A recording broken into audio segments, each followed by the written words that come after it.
Il faut comprendre que l'hexane, il a été choisi, c'est ce que je raconte dans le livre, il a été choisi parce que cet hydrocarbure a une capacité extraordinaire à aller dissoudre les graisses. Notre corps est plein de graisses. Donc l'hexane a une tendance à aller se bioaccumuler, se fixer dans les graisses et après être relâché et se transformer en molécules neurotoxiques qui vont avoir un effet sur notre cerveau, notamment donc sur notre système nerveux, sur notre moelle épinière et sur l'ensemble de notre corps.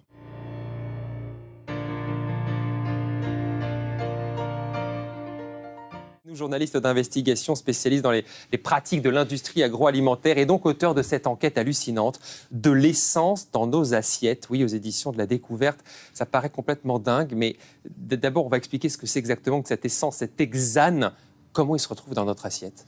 L'hexane, c'est un hydrocarbure assez proche du white spirit qu'on utilise pour nettoyer les pinceaux après le bricolage.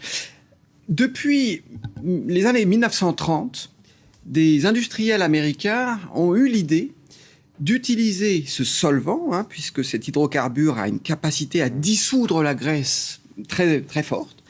Les industriels américains ont eu l'idée d'utiliser ce solvant pour aller chercher dans les graines et dans les fruits la partie huileuse des végétaux. Et ça permet en fait d'extraire plus d'huile que lorsqu'on utilise les bons vieux moulins à huile du passé, les pressoirs. Et donc ça veut dire que ça fait plus d'un siècle qu'on se retrouve avec des traces d'essence dans nos huiles, par exemple, du quotidien. Alors, cette technologie a été inventée d'abord à Chicago dans les années 30. Et en France, on a commencé à l'utiliser après la Seconde Guerre mondiale. Et progressivement, c'est devenu la norme. Et aujourd'hui, la plupart des usines qui fabriquent de façon industrielle, qui traitent les oléagineux, travaillent avec de l'hexane. Mais comment le consommateur ne peut pas être informé de cette chose? Enfin, vous le révélez effectivement dans cette enquête. On a l'impression que c'est quelque chose d'assez courant. Tout le monde était au courant dans l'industrie agroalimentaire, mais sauf le consommateur. Et on va parler des dangers dans un instant. Exactement. C'est ce que j'appelle un secret de polichinelle. C'est-à-dire que lorsqu'on parle aux industriels ou aux spécialistes du secteur, aussi bien aux spécialistes de l'huile que de l'alimentation animale, parce qu'il y a aussi beaucoup d'hexane dans l'alimentation qu'on donne aux animaux d'élevage. On se retrouve aujourd'hui avec, dans le lait, par exemple, y compris le lait infantile, des traces de ces hydrocarbures. Exactement, des résidus.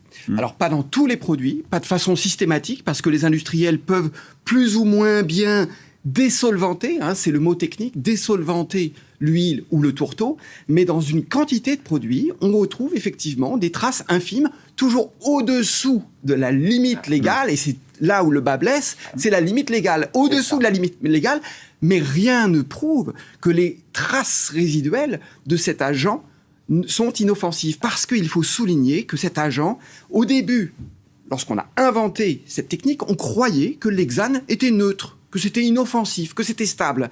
Et il a fallu plusieurs décennies pour commencer à découvrir que pas du tout.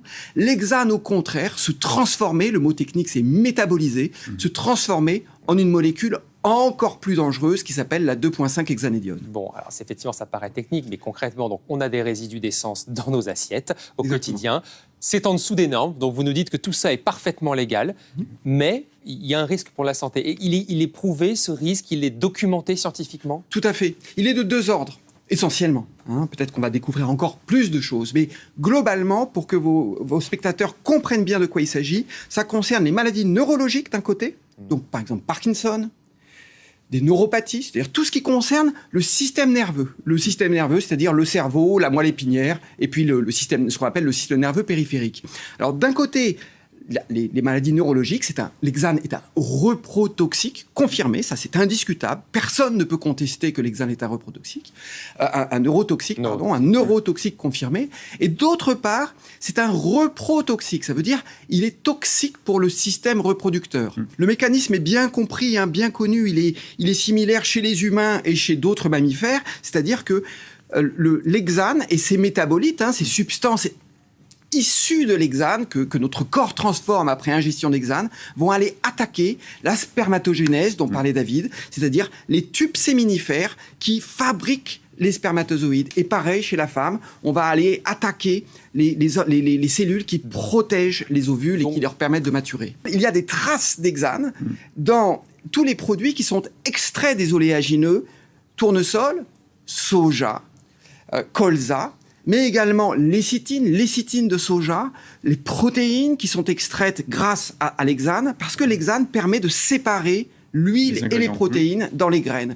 Et puis aussi, ce qu'il faut bien souligner, c'est que les résidus de l'extraction à l'hexane sont utilisés massivement pour nourrir les animaux d'élevage. Et là, la dose autorisée est assez élevée. Elle peut atteindre légalement 1 kilo d'hexane par tonne de ce qu'on appelle ce tourteau. Ah oui. Alors, énorme. Les industriels soulignent que, d'après eux, d'après leurs estimations, il y a toute une partie de l'hexane qui s'évapore dans l'atmosphère, qui parce que c'est chauffé dans le process. Qui est chauffé, qui s'évapore, qui disparaît. Il reste que, légalement, ils ont le droit de laisser 1 kilo d'hexane par tonne de tourteau, ce qui est considérable. Et on ne sait pas, et toutes sortes d'études montrent qu'il y a des effets, on ne sait pas exactement qu'est-ce qui se passe quand les animaux que nous, on va manger, quand on va manger du cochon, quand on va manger de la vache ou du mouton, comme vous le disiez. Le poulet aussi. Le poulet. Il faut comprendre que l'hexane, il a été choisi, c'est ce que je raconte dans le livre, il a été choisi parce que cet hydrocarbure a une capacité extraordinaire à aller dissoudre les graisses.